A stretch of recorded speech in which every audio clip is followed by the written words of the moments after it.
So may it be.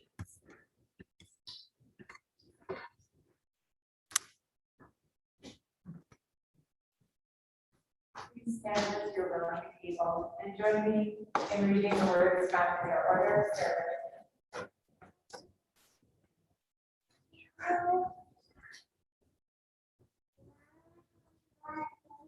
Kindling the flame of our liberal heritage in our child, let us open to the presence of the sacred and our affirmation. Love is the doctrine of this church, the quest for truth is sacrament, and service is its prayer. To dwell together in peace, to seek knowledge and freedom, to serve humanity in fellowship, to the end that all souls shall grow eternally. Thus do we covenant with each other. Now I'm going to light our Advent wreath.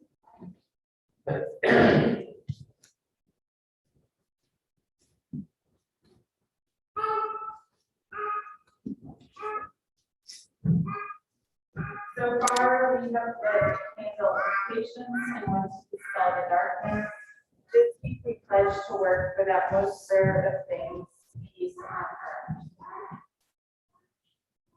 It's like a pink candle today.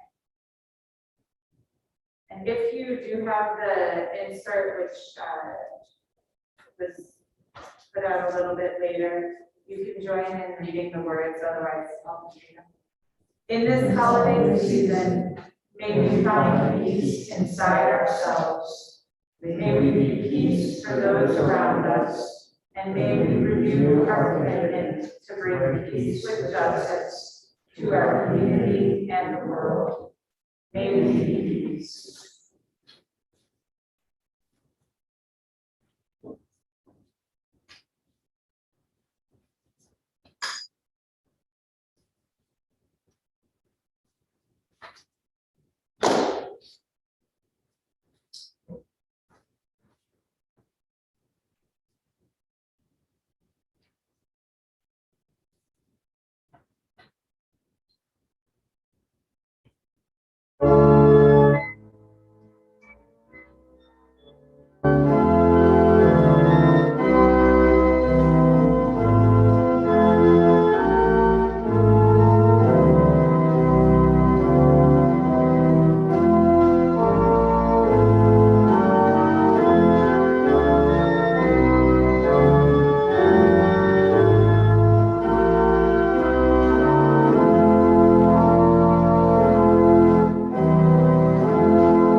from a collection of writings and essays by the late Reverend John Taylor. It was called Notes on an Unhurried Journey. This is what he has to say about joy. It is not difficult to bring fun into our lives, but it is a lifelong task to find joy. Fun can be bought. Games, thrills, variety of trinkets, from new cars to exotic toys can be purchased. Our lives are constantly confronted with exciting displays which offer us chances to join other people, smiling and fun. These quick breaks in the routine offer spice for otherwise dull days, and it would be cruel to deny our or others' needs. But the cycle of fun is short. A quick moment of stimulation and then it is finished. Fun arrives, contributes its brief sensation, and leaves. Joy, however, is something else. More than a product of money, it is a product of effort, time, and sacrifice. Paradoxically, it is both sought after and waited for. Joy often arrives at the end of a long effort, and occasionally it surprises us in the midst of effort. Fun is escape, which we all need. Joy is fulfillment, which we all seek. Fun is exciting, but joy is life. What a pity it would be if, in our quest for fun, we missed joy. What a shame it would be to have the good things, but miss the great things of life. Reverend John Taylor.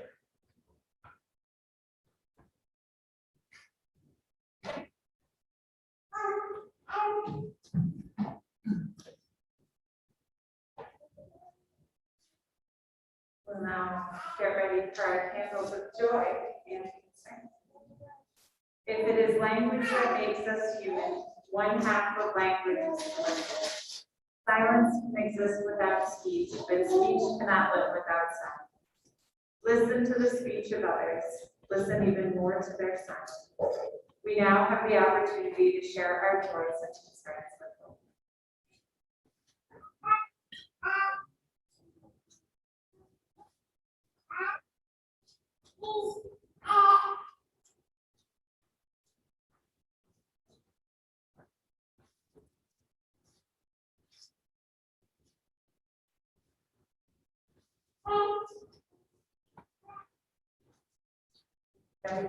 I lit a candle for my brother who was back in the hospital, but hopefully coming home today or tomorrow.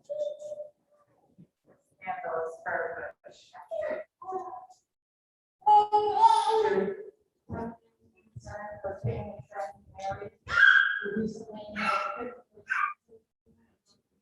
After being able to go home, she fell and had to have some started.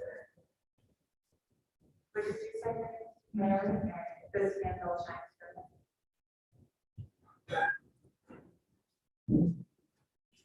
Candle for our daughter's birthday today. Happy birthday to your mom.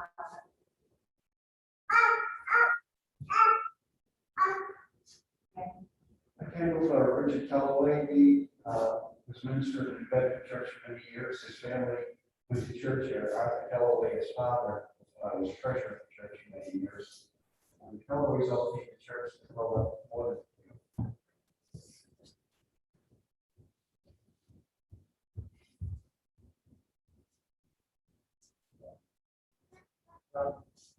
Candle of joy and concern, now you start to walk.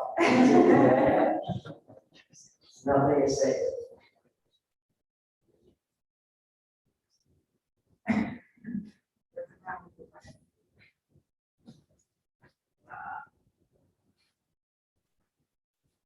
And a lighted candles for everyone around the holidays, for folks for whom the holidays can be a difficult time.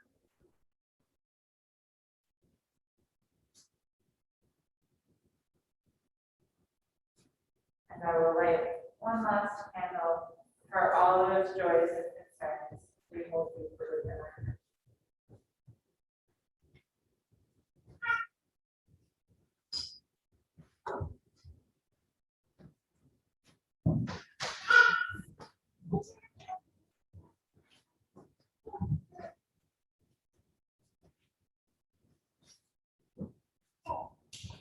Appreciated the reference to Richard Kellaway. He and I, our paths crossed from time to time during our careers in the UU ministry. I was sad to learn of his passing. I know he'll be missed. So thanks for bringing him back to our service this morning. Words for our prayer meditation are by the Reverend Martha Kirby Capo.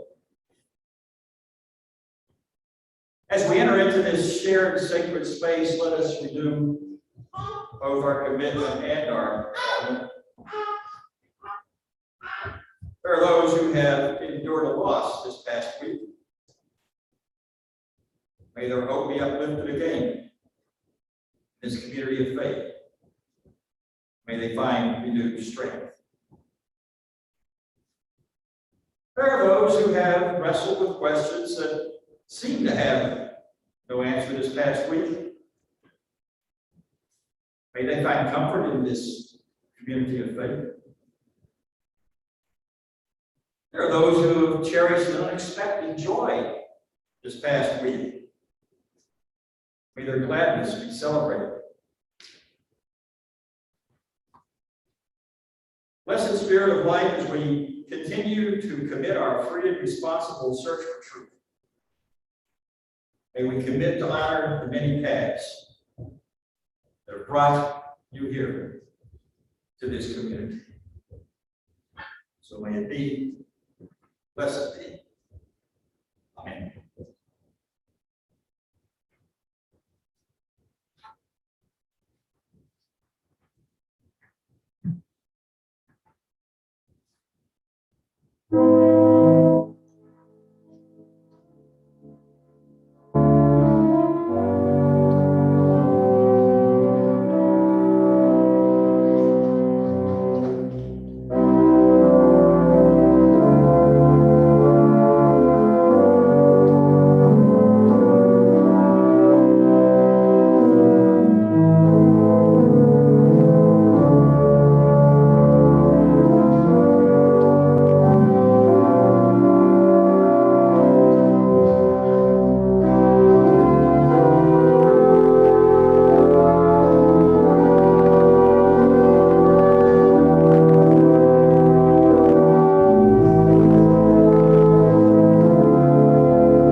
The purpose of church is to encourage all who gather here to grow more generous in spirit and in action.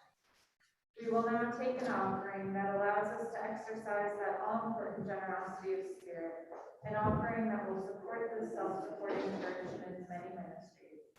The gifts of the congregation will be most gratefully received.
and join me in speaking the words found in your order of service.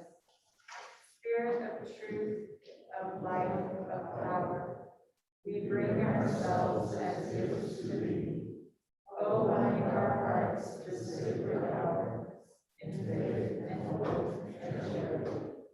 Amen.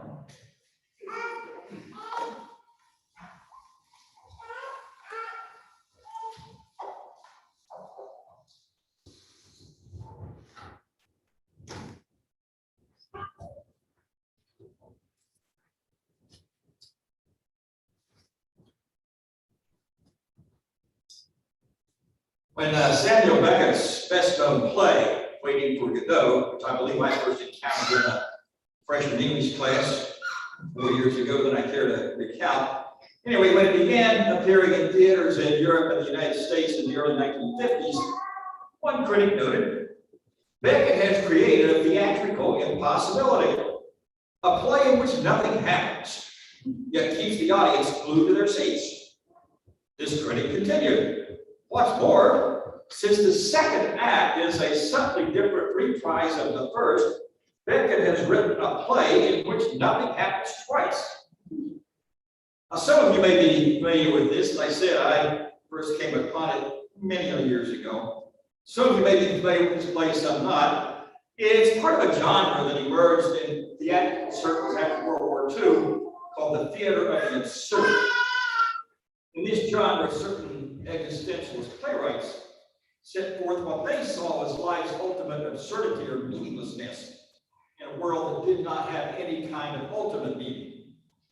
Waiting for Godot became one of the more popular dramatic expressions of this idea. Now, this play may seem like an unlikely way to get into a sermon on Advent, but if you'll hang in with me, we will get to that connection. For all of its stark simplicity, it's really a complex bit of drama. I'm just going to give you the very quick Cliff Notes version here.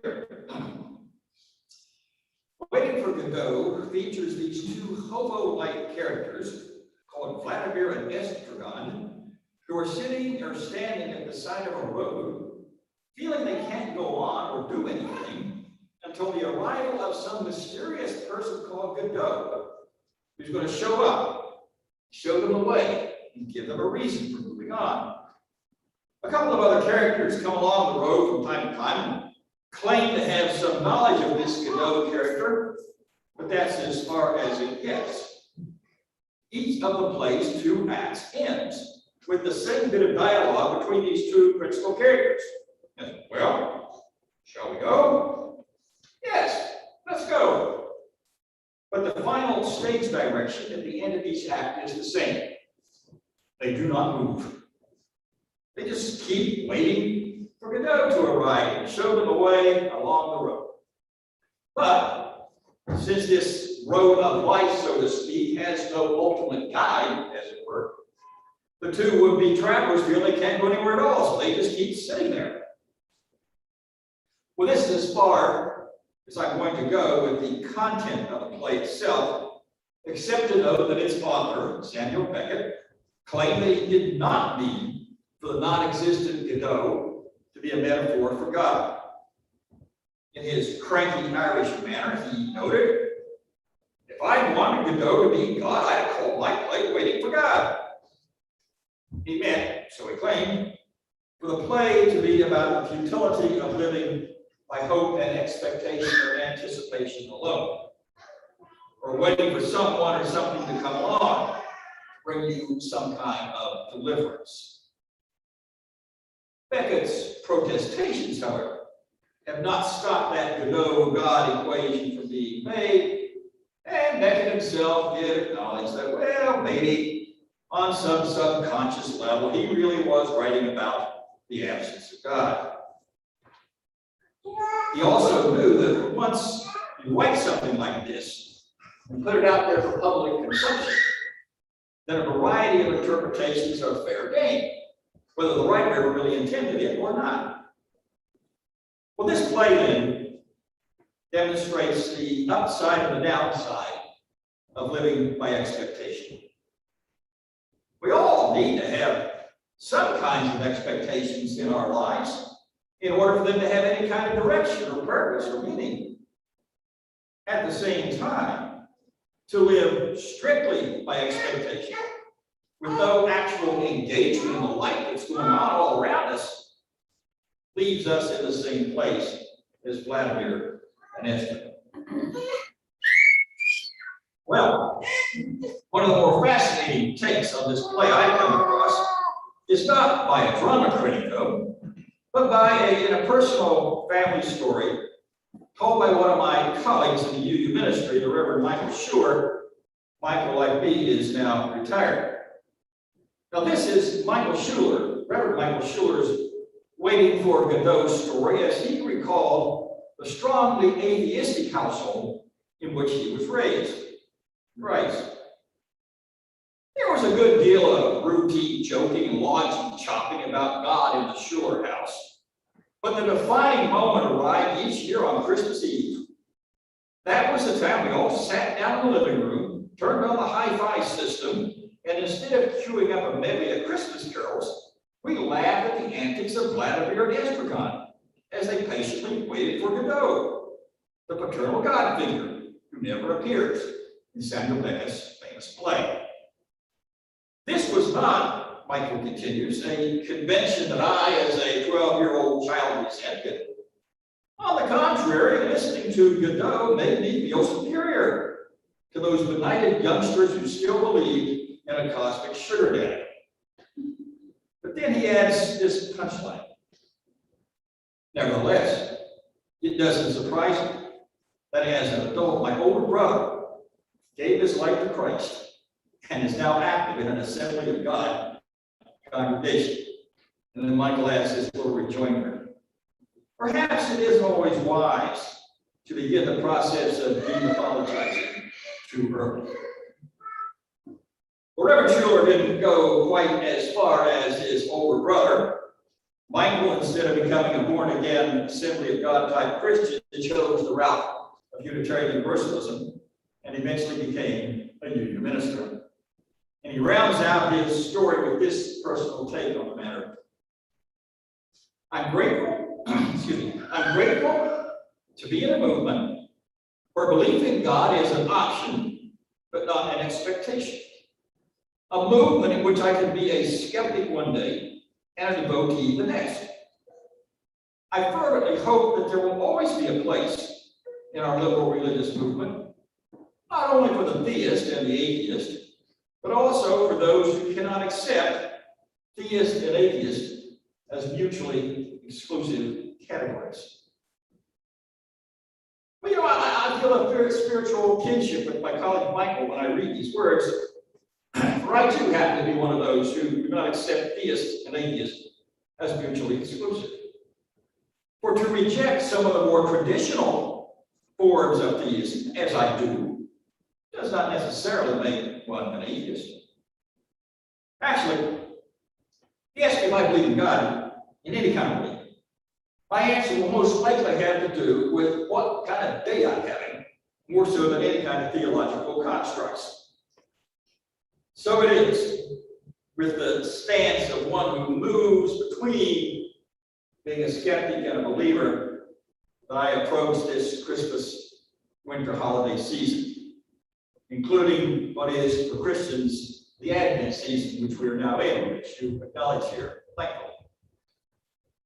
Now, the word Advent in and of itself simply means a time of waiting, a time of anticipation or expectation.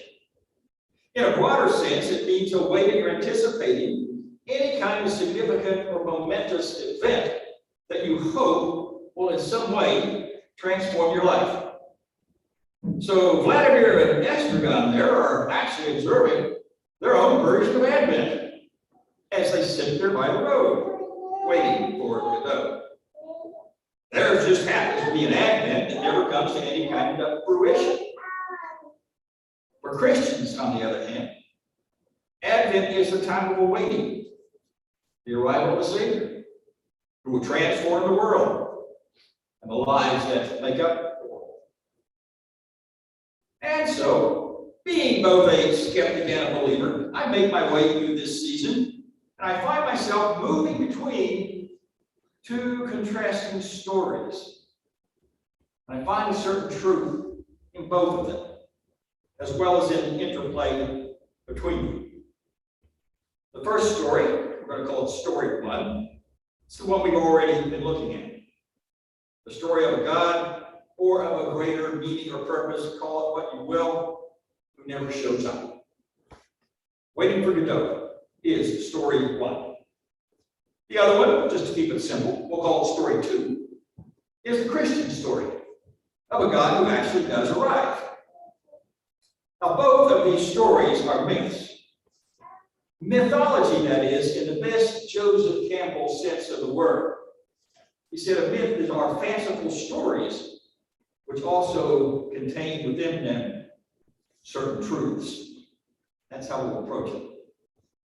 So, story or myth number one is, as we say, about a God who never arrives.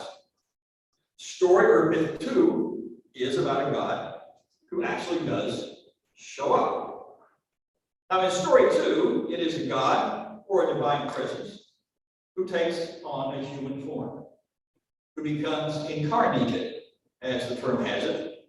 Incarnated in this sense, in the form of a first century Middle Eastern Jewish teacher, one who comes heralding the arrival of a time of hope and peace, and love and justice. And I happen to find stories 1 and 2 equally captivating. I can embrace Beckett's story 1 while also looking beyond it. And while the mythological accounts of the birth of Jesus are no longer central to my religious and spiritual journey, they still offer me some traveling companionship. I still like it. For story 2, the story of a God who does arrive, in that story, I do not see the arrival of what Schuller calls a cosmic sugar daddy who will fix everything for us, but rather some crucial reminders of what it means to be human in the best sense of the word. Now, the theology that later came to be attached to this story too is that this baby called Jesus, who was born amidst the most precarious circumstances and without much of a chance of really making it, is also somehow God. Now, I really don't even know what that last statement I made means. I don't know what that means in any literal sense. But if I bear in mind that aforementioned mythologist, the late Joseph Campbell, if I bear in mind his caution about not being caught up in the literalness of a metaphor, then I can explore a few ways in which this story, this myth of a God-child, how that story can be helpful to us. But one of the truths in this story, too, of an obscure, just another infant type of baby, who also happens to be God, is really a human reminder that that which is often overlooked, ignored, unseen, or even demeaned can also be of greatest importance. It's a reminder that even those, and perhaps maybe it's especially those, who are born under the most precarious of circumstances, are equally deserving of the opportunity to realize the inherent worth and dignity that they possess, just as we all do. Now, to be sure, at some point, when a child is no longer a child, what he or she does with this kind of opportunity becomes a personal choice, a personal responsibility. But if that divine spark, to use Ralph Waldo Emerson's well-known term, if that divine spark is not affirmed and validated at an early age, it becomes harder and harder to realize it in any real sense as time goes by. That's part of the need from story 1. It's obscure little infant needs we have his or her worth and dignity affirmed, just as we all do. All right, second piece of insight in story 2, the story of an anticipated child to whom God arrives, is an affirmation of the power and the potentiality of human life itself.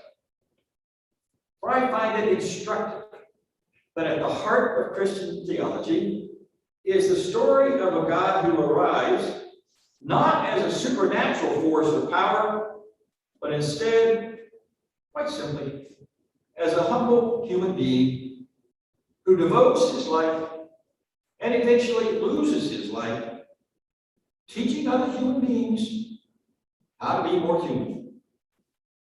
This is the humanist lens through which I see the Jesus story. What this God-child story suggests to me is that all I need when it comes to finding meaning and depth and power and relationship in my life has already been given to me. The legend or myth of a child who embodies God is a way of saying that Godot actually does arrive. Not, however, in Schuller's words once again, as this cosmic sugar daddy, but as a fellow traveler who reminds us and encourages us with the promise and the understanding that we already have what we need for the journey if we dare use it, and that we can indeed be up and on our way. So I'm grateful to Samuel Beckett for reminding me in his best-known play of the futility of passively and powerlessly waiting for someone or something to come and deliver me, to bring me some sort of salvation, however that's defined. And I'm grateful as well for the stories in the New Testament Gospels of Luke and Matthew, because the freedom with which I read them allows me to see, as I've said, I don't have to wait for what I need. Don't have to wait for Godot as it was. Since the fullness, the promise, the hope, the means of the fullness of life and living are already available if we have the eyes to see it and the courage to take hold. Finally, then, I come into this season of holidays and holy days with the knowledge and expectations that can be both lost and gained. It's far too easy, really, to be cynical, if not despairing, about the promise of the arrival of the advent of peace and hope and joy and love. These are the four themes of the traditional Christian Advent, which you symbolize here. And when you think about it, those four things, those four expectations, are actually fundamental human needs, regardless of whatever faith tradition they find expression in.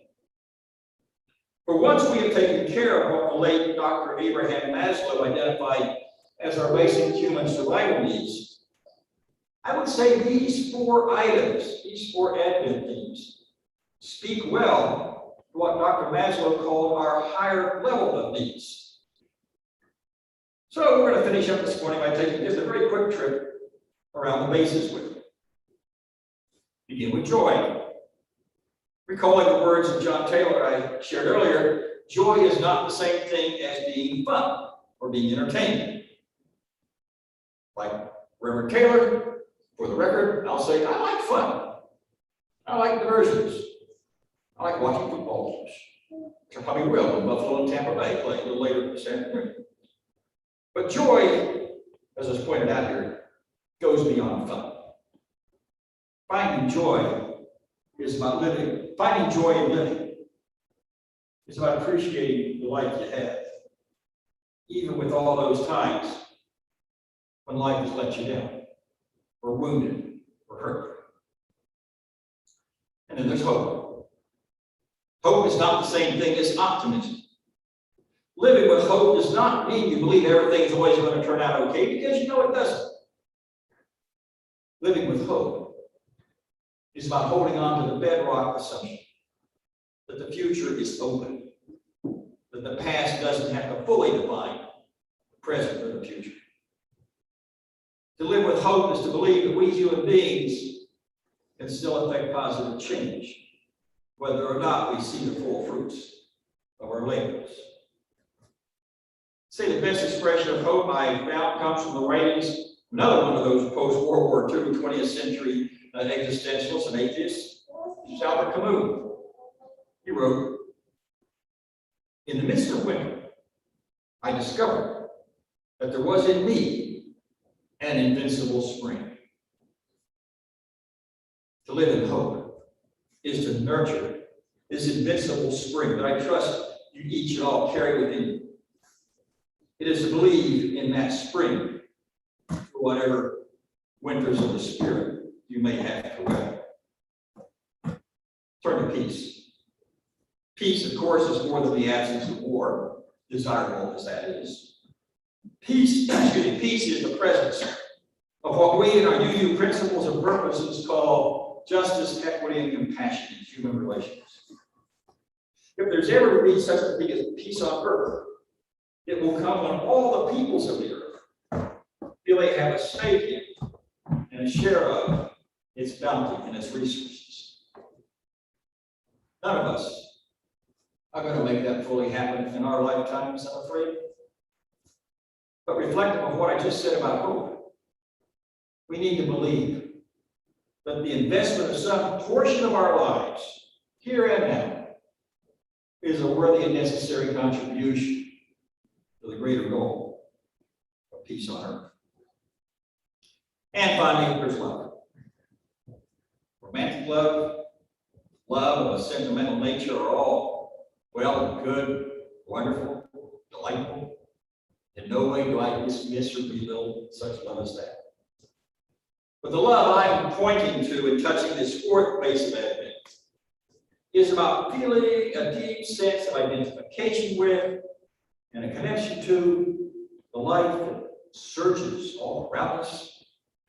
It is this kind of love that lets us know that we do not live for ourselves alone, but that we are a part of a larger chain of being, a chain of being that needs our energy and our efforts, our human goodwill, and indeed our love. I know it's easy to despair or be cynical about ever seeing the full realization, the full completeness of joy and hope and peace and love.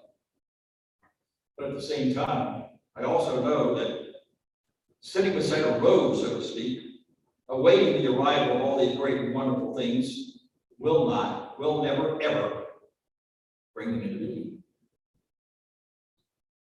So whatever is to come of our waiting, of our hopes and expectations, ultimately remains in our hands and in our hearts. We're the ones who are called to be bearers of joy and hope and peace and love.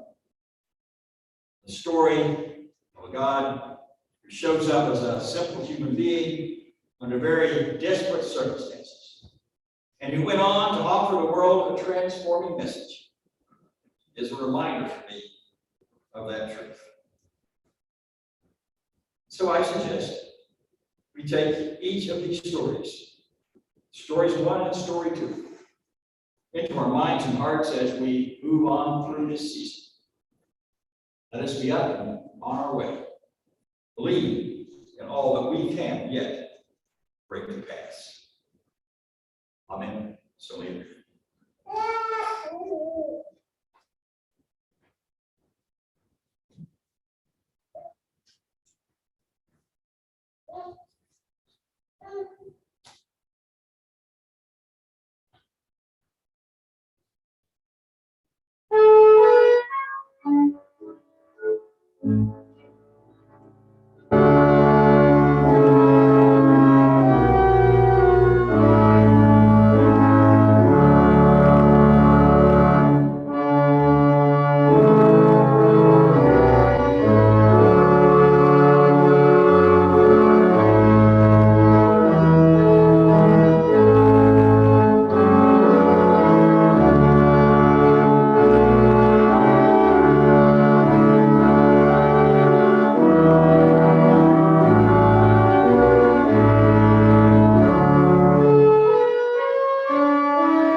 Please stand as you're willing and able, and join me in reading the words found in your order of service as I extinguish our towers. We extinguish this flame, but not the light of the truth, or the warmth of community, or the fire of liberty. These we carry in our hearts until we are together again. Thank you for having me with you this morning. Enjoy my time. I look forward to some conversation as we conclude our service. These closing words. Now may the Holy Spirit of love, which overcomes all differences, which heals all wounds, which puts to flight all fears, which reconciles all who are separate, in us, among us, now always. May we go in peace and be at peace throughout this season, through all the seasons of our lives. So may it be, blessed be. Amen.